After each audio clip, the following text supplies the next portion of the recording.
Aí pessoal, tudo bom com vocês? Nesse vídeo de hoje nós vamos falar de alguns serviços de infraestrutura. É, Alguns serviços prioritários dentro de uma infraestrutura e outros serviços que são normalmente utilizados. Tá? É um overview, depois nós vamos detalhar com mais profundidade cada serviço desse, tá? E fazer as configurações. Nesse momento vamos só entender esses serviços, tá legal? Então, sem mais delongas, vamos para o nosso vídeo.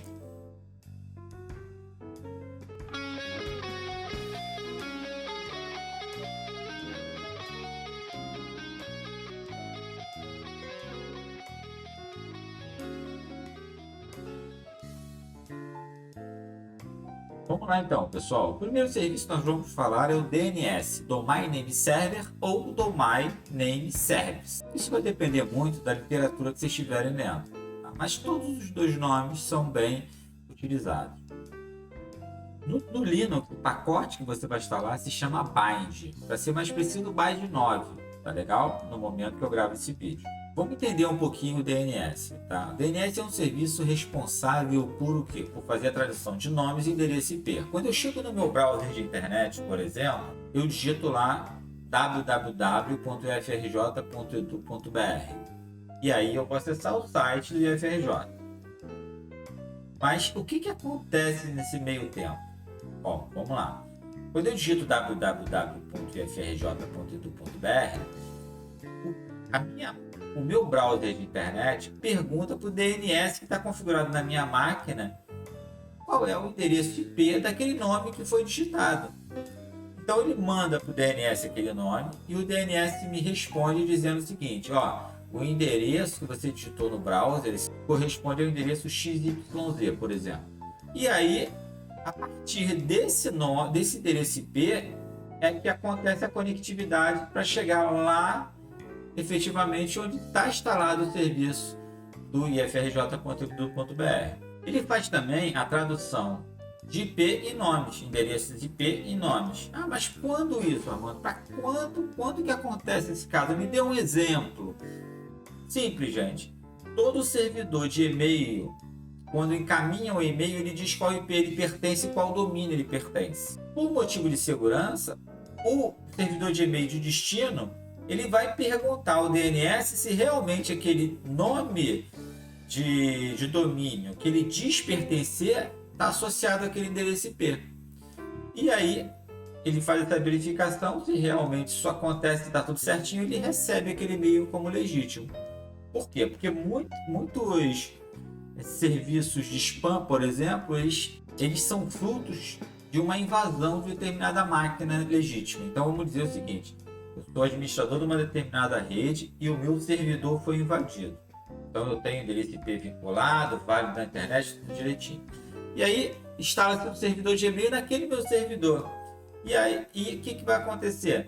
Esse servidor de e-mail pega uma lista de e-mails e vai mandando anúncios. Só que está enviando esses anúncios através do meu servidor e eu muitas vezes não sei.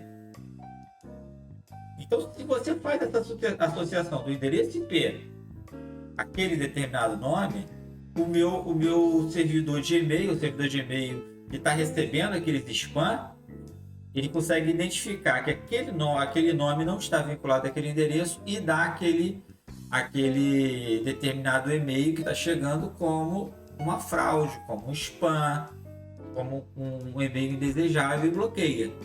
Tá legal? Então, esses são esses dois exemplos. Eu traduzo o nome em endereço IP. O exemplo básico é eu digitar no meu browser de internet lá um endereço e ele faz a tradução para chegar até o destino através daquele endereço. A outra é o meu servidor de e-mail, por exemplo, verifica se aquele endereço IP está vinculado realmente àquele nome de domínio ao qual ele diz pertencer. Tá? Bom, eu já falei anteriormente, mas aqui nós temos o exemplo dos nomes, que significa, né, o DNS, Domain Name System, ou sistema de domínio de nomes, ou Domain Name Service, servidor de domínio de nomes. tá? Já falei também que o Linux e no Unix o servidor DNS é implementado pelo software ou pacote bind. Bom, ele foi introduzido em 1984. Antigamente, o que acontecia antes de 1984? Existia um arquivo que até nos sistemas operacionais existem hoje ainda, tanto no Linux, no Unix, quanto no Windows, que é o hosts. Então, esse arquivo, né, hosts, ele tinha o que? Ele tinha um endereço IP e um nome. Então, ele fazia associação do endereço IP com um determinado nome. E aí, quando você digitava lá no seu navegador de internet, lia esse arquivo. Então ele lia o arquivo e via lá, opa, determinado nome está associado a determinado endereço IP. E aí ele fazia o acesso. Para você não precisar ficar gravando endereço IP para o endereço IP. Só que, com o boom da internet, né, fica muito difícil, né? Quando você começa a ter uma quantidade muito grande de domínios sendo criados, a dificuldade passa a ser imensa de você ficar atualizando esse arquivo, mesmo que você baixe de algum lugar. E aí, pensando nisso, houve em 1984 que introduziu o DNS. Qual é a grande vantagem disso? Que você tem dentro disso um sistema distribuído, onde você tem a carga no servidor. Você não tem um servidor apenas respondendo por todos os domínios da internet.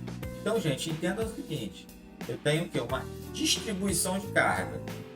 Eu tenho um sistema distribuído onde o servidor, ou mais servidores, eu posso ter, a gente vai ver mais para frente que eu posso ter servidores escravos, enfim, são responsáveis por determinado domínio. Já um outro servidor é responsável por outro domínio, e assim acontece que a distribuição de carga, o tamanho passa a ser ilimitado. Então eu distribuo a carga por vários servidores, e aí eu posso ir incluindo, dependendo da minha necessidade, carga do servidor, né? Passa a ser distribuída, você diminui isso. Por quê? Porque você deixa de concentrar num determinado banco de dados ou um arquivo aquela quantidade imensa de nomes e endereços IPs e passa a segmentar. Cada serviço, cada máquina é responsável por determinado tipo de domínio e aquelas associações referentes àquele domínio, e não mais precisa se ter todas aquelas relações de endereço IP e nome. Você passa a não ter degradação, porque o serviço, quando você pode ir adicionando cada vez mais servidores, tornando aí o tamanho dessa infraestrutura ou desse serviço distribuído ilimitado. Beleza? Vamos lá. Imagine, pessoal, como eu falei ainda agora, imagine vocês pegarem e armazenarem todos os pares de domínios, isso quer dizer o nome mais endereço IP, em um único arquivo ou em um único banco de dados. Seria terrível, você ia ter vários problemas aí. Porque primeiro a quantidade de inserções que você teria que fazer a todo momento. Depois você tem a confiabilidade nisso. Se esse servidor falhar, você pode perder todas as solicitações e pedidos de DNS do planeta param de funcionar. Outra coisa, volume de tráfego. Imagina todo mundo solicitando, todo o planeta, né, solicitando informações a um único DNS. E outra coisa é a distância. Você tem inúmeros usuários que estariam separados por longa distância. E aí você teria um delay muito grande na resposta dessa requisição. Além da manutenção do dado, que a todo momento haveria a necessidade de você fazer uma atualização nesse servidor. Esses são apenas alguns problemas que teriam que ser pensados se não houvesse o DNS. O DNS a gente pode enxergar ele como uma árvore invertida. Imagine que eu quisesse, por exemplo, achar a máquina chamada www.cooperate.com.br. Então eu estou aqui fora, tá? Eu estou aqui, vamos dizer, e eu quero acessar essa www.cooperate.com.br. O meu sufixo DNS é o que? cooperate.com.br. E qual é a minha máquina? É a www aqui embaixo, isso é importante. Então você tem o sufixo DNS e tem o equipamento, que nesse caso é o www. Bom, o que ia acontecer? Eu ia chegar no meu browser, o meu navegador de internet, e ia digitar lá www.cooperate.com.br. Se for a primeira vez que eu faço essa solicitação, o que ia acontecer? O meu servidor de DNS ia perguntar ao servidor que ele está vinculado quem é www.cooperate.com.br. E como é que seria feita essa pesquisa? Primeiro, ele viria aqui no root, né? E perguntaria assim, quem é BR? Então eu tenho um servidor, eu tenho um servidor e vários espelhos aí. Eu tenho se eu falhar, o outro servidor vai responder. Então eu tenho vários espelhos desse servidor raiz da internet. Ele vai perguntar lá no servidor raiz, ou em um desses espelhos do servidor raiz, quem é o BR. Então ele vai apontar para esse camarada aqui. Também tem seus espelhos, mas para evitar confusão, vamos tirar esses espelhos da lógica nesse primeiro momento. Então ele já sei quem é o ponto .br. Agora qual a próxima parte do meu endereço? O ponto .com. Então dentro do BR, quem é o ponto .com? Opa, esse camarada aqui, ó. Maravilha. Então o ponto .com vai perguntar quem é Cooperate dentro do ponto .com. Rapaz, Cooperate é esse camarada aqui. E esse camarada aqui, o Cooperate, ele vai saber quem é o equipamento, que é o www. Que é exatamente esse cara aqui embaixo. Entenderam? Então, assim, a consulta DNS ela é feita lá no final para o início. Você digita www.cooperate.com.br. Ele vai procurar br.com.cooperate e aí para chegar no www. Legal? O serviço DNS trabalha na porta 53, tanto o DP quanto o TCP. Qual a diferença da porta UDP para TCP? Quando eu tenho alguma coisa que necessita de segurança, quer dizer, de confiabilidade, como por exemplo transferência de zona, que acontece quando eu tenho um servidor mestre e um servidor escravo, onde esse mestre aqui, toda vez que é atualizado, passa as informações para esse escravo para eles estarem batendo, né? Todas as informações estarem certinhas. Essa transferência de zona ela é feita pela porta 53 TCP. Quando eu faço a consulta ao servidor DNS, ele faz pela porta UDP53, que aí é lá no meu browser de internet que eu digito, e aí esse browser de internet ele vai solicitar o DNS, que vai através de uma requisição UDP na porta 56 fazer verificação de qual é o endereço IP associado àquele nome. Bom, mano, mas por que um é um UDP ou outro é TCP? Justamente, gente, porque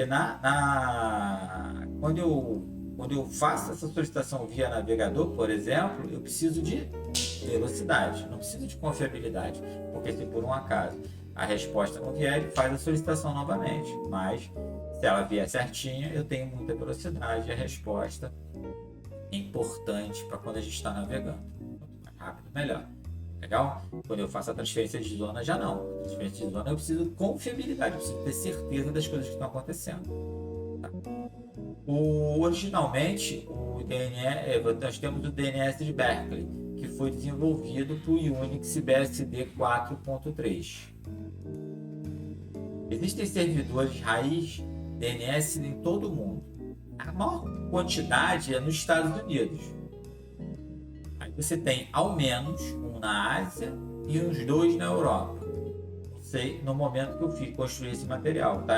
Pode ser que agora já tenham mais servidores, mas até o momento da construção desse material, esse era o escopo. E aí nós temos réplicas em todo o mundo, inclusive aqui no Brasil você tem desde 2003 uma réplica de servidor DNS raiz. Tá legal? Vamos lá. Tipos de configurações de servidores de nomes. Nós temos basicamente 3. Somente cache. E aí a gente executa um daemon, né? um programa chamado named, onde dentro da configuração dele, você tem as fontes oficiais de informação a respeito de domínio. Então você tem a relação de todos os servidores DNS espalhados por todo o mundo. E aí, a partir do momento que você instala o servidor DNS, esse somente cache já funciona. Então você já conhece todos os servidores e com isso ele acaba obtendo respostas dos servidores raiz da internet através dessa só da instalação. Essa é a configuração padrão do serviço lá, já vem com isso configurado. É somente mestre, que aí você tem, além das fontes oficiais, tá? Você tem a configuração de um domínio, banco de dados daquele domínio que você está configurando. Então, vamos dizer que eu sou o administrador, a pessoa que administra o DNS do frj.edu.br. Então, eu vou fazer a configuração do banco de dados referente ifrj.edu.br. Então, ele carrega as informações a respeito daquele determinado domínio, nesse caso, o ifrj.edu.br, em arquivos locais nesse servidor. E se eu precisar resolver algum nome que não pertence ao meu domínio, o que vai acontecer? Ele vai lá naquele arquivo que tem a relação de todos os domínios raiz e vai perguntar para ele, vai perguntar para um daqueles servidores raiz qual servidor é responsável por resolver aquele determinado nome. Legal?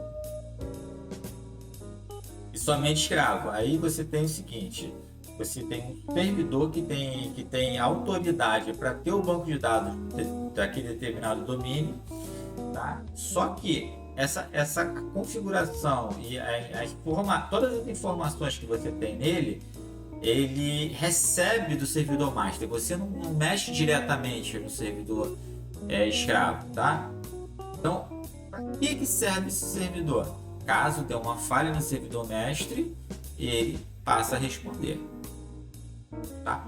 Ou até mesmo, ele tem, na configuração você pode colocar mais de um servidor de DNS para ter o DHCP entregar, e aí os dois podem responder, tá bom? Isso tirando um pouco a carga do servidor principal, do master. Os dois podem responder por aquele determinado domínio, desde que ele tenha autoridade, e aí a atualização dele não é feita diretamente, ela é feita só através da transferência de zona, que é aquilo que eu falei, que é a porta 53 TCP.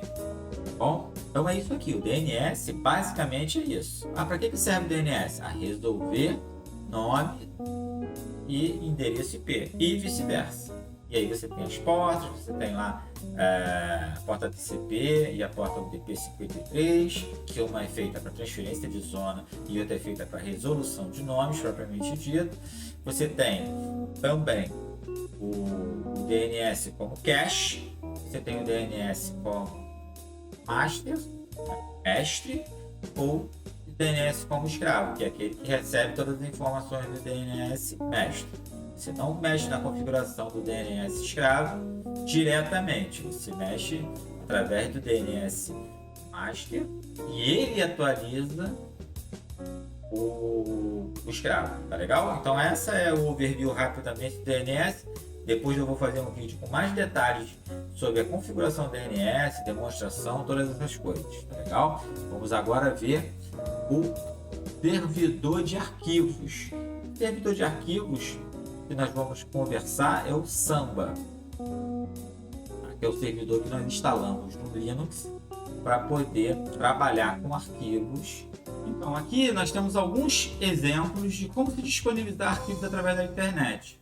Nós temos o NFS, que é o Network File System. Nós temos o FTP, que é o File Transfer Protocol, ou SFTP. Qual a diferença do SFTP para o FTP? É a parte de segurança, tá legal? Isso aqui são só alguns exemplos. Vamos nos ater aqui ao compartilhamento de arquivos. Então nós temos o protocolo CIFS, que é o Common Internet File System. Ele foi o mais usado para compartilhamento de arquivos e impressoras em rede Microsoft. Ele tem como sucessor o protocolo SMB, a partir lá do Windows 2000. Então, esses são os protocolos de compartilhamento utilizados pela Microsoft. Então, vamos entender rapidamente o protocolo CIFS. Em 1984, a IBM cria o protocolo chamado NetBIOS, que é o Network Basic Input Output. O NetBIOS é um protocolo criado para troca de mensagens entre computadores em uma rede. Então, originalmente, ele foi criado como extensão da BIOS. O que ele fazia ali? Ele criava ele oferecia, na realidade, os recursos de rede para aquela determinada placa. Por exemplo, um boot através da rede, por exemplo, do sistema operacional. Tá legal? Para ficar mais simples. E aí, em 1985, o protocolo CIFS ele foi estendido e deu origem ao protocolo NetBEUI. E aí ele foi usado durante muito tempo em redes locais, antes da popularização do protocolo da suíte de protocolo TCP/IP. E aí nós temos em seguida o nosso SMB, Service Message Block, que foi utilizado a partir do Windows 3.11. Qual era o objetivo dele? Compartilhamento de arquivos e impressoras da rede Microsoft. Então o SMB ele incluía a navegação na rede, o estabelecimento de conexão entre os equipamentos, a transferência de dados entre esses equipamentos e utilizava o NetBIOS para a troca de mensagens entre os equipamentos.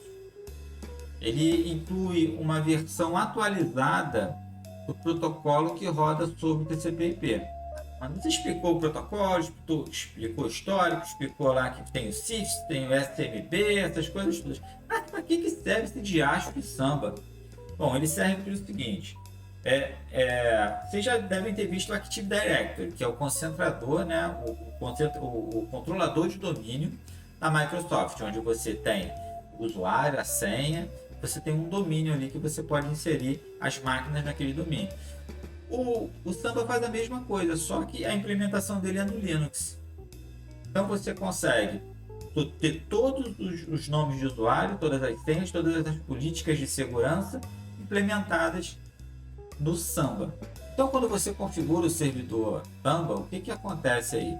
Você, ao invés de ter um Active Directory controlando o domínio da Microsoft, você passa a ter o serviço Samba fazendo o controle do domínio da Microsoft. Da mesma forma que eu tenho no AD, os usuários, as senhas, a segurança envolvida ali, o usuário para poder logar na estação de trabalho, ele vai validar a senha lá no servidor, tá?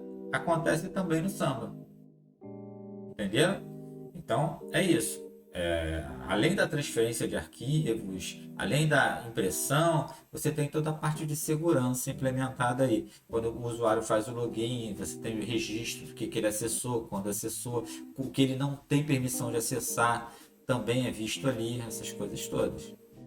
Beleza? Bom, isso foi só um overview do que é Samba. E a gente vai partir agora para o LAMP. O que vem a ser o LAMP? Pessoal, o LAMP é uma junção de alguns serviços, que é o quê? Que é o Linux, o Apache. O Linux é o sistema operacional. O Apache, que é o servidor web, o servidor www. O MySQL ou MariaDB, são dois bancos de dados, então você pode trabalhar com os dois. E o PHP, que hoje em dia uma boa parte dos sites da internet que tem interatividade é construído através da linguagem de programação PHP. Tá legal? Então vou dar um rápido overview desses vários serviços, né? Então, vamos lá, você tem que instalar o que? Você tem o servidor Linux, tá? Então você tem que ter aqui nesse caso, nesse nosso exemplo, nós temos o MariaDB, né? MariaDB como banco de dados. Para quem não conhece o MariaDB, os desenvolvedores do MySQL, quando venderam o MySQL, o que eles fizeram? Eles entraram com um novo projeto chamado MariaDB. Então ele é muito parecido com o MySQL, tá? Muita gente utiliza. Então aqui é o SGDB, que surgiu após a venda da MySQL para o Oracle. Foi criado pelo mesmo desenvolvedor do MySQL. Os Suns Linux adotaram o MariaDB justamente por não ter uma empresa por trás, e os comandos são totalmente compatíveis com o MySQL. Tá?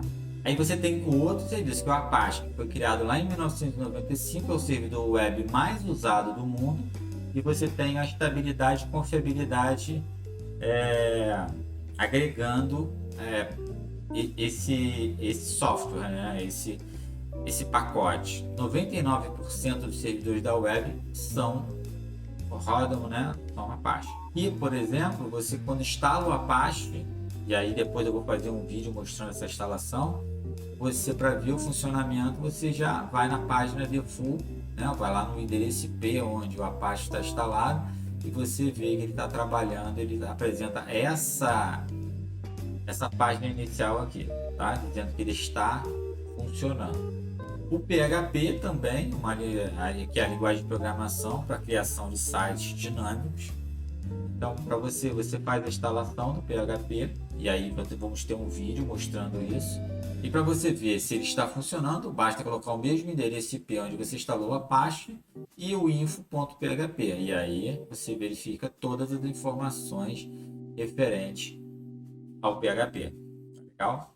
Aqui nós temos o PHP-MyAdmin, que é um facilitador para administração do sistema gerenciador de banco de dados, no caso do no caso o MariaDB. Ele foi feito em PHP, e aí é legal, você tem lá a instalação já do PHP ativada nesse slide anterior, mostrando, né? E aí você faz a administração do banco de dados através do PHP-MyAdmin. E aí o que você consegue fazer através do PHP-MyAdmin? A criação, a manutenção e a administração do banco de dados. Essa daqui é a carinha do PHP-MyAdmin. Aí você coloca o usuário e a senha e manda executar, que ele vai carregar a administração do banco de dados. Então, pessoal, é isso aqui que eu queria mostrar para vocês. Na verdade, foi um overview de vários serviços e com a finalidade desses serviços. Tá legal? No nosso próximo vídeo, iremos começar a fazer as configurações desses serviços. Até lá, pessoal!